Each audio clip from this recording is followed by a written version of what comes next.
Video games are a trap, and they're trapping you in two key ways. So I'm just like you. I like video games. The last video game I got really invested in was the Ghost of Tsushima on PlayStation 5, and it's a fantastic game.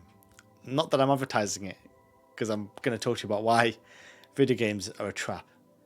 So the two key elements that I'm relating to video games are time and dopamine.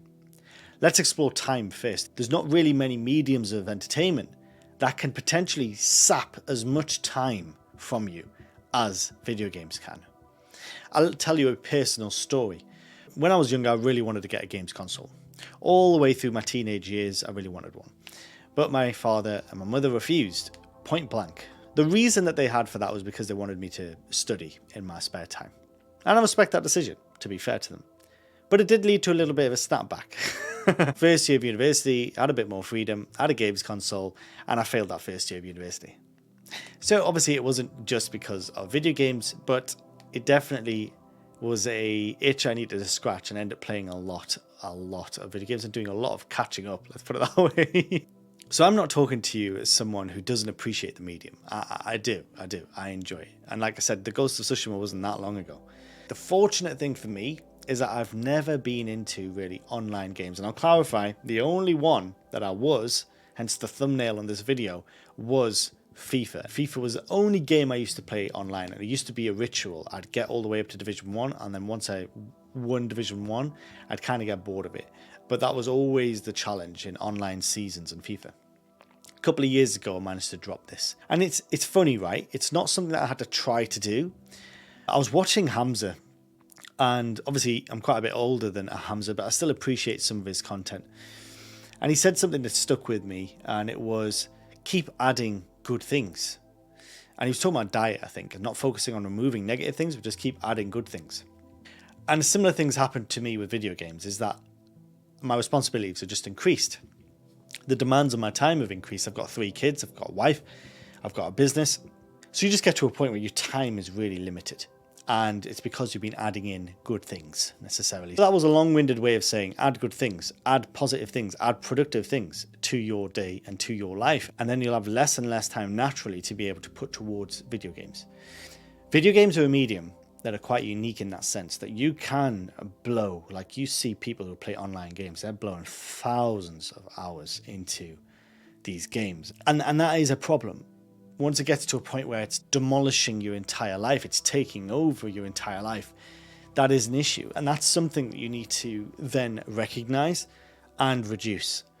And it may be that you need to go cold turkey on video games in order to break that cycle for a few weeks, a few months, and then maybe dabble a little bit later when you feel like you've got it handled a little bit more.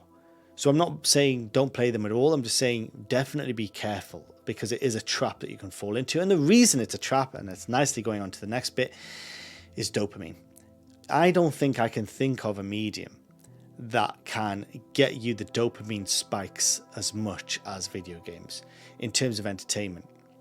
When you defeat that boss, or when you conquer that area, or when you get a massive dopamine spike. That's because a lot of the time it's not easy to do.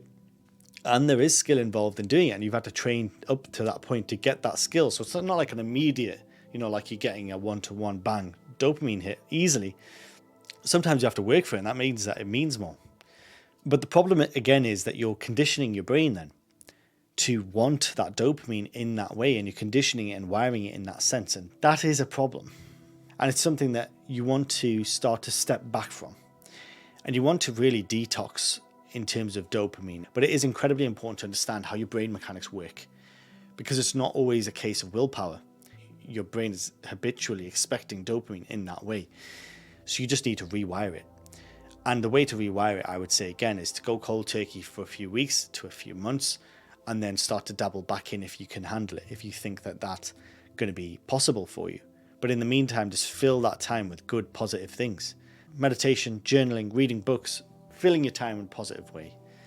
For non-gamers out there watching this, it's not actually that different to watching a series, but it's more immersive.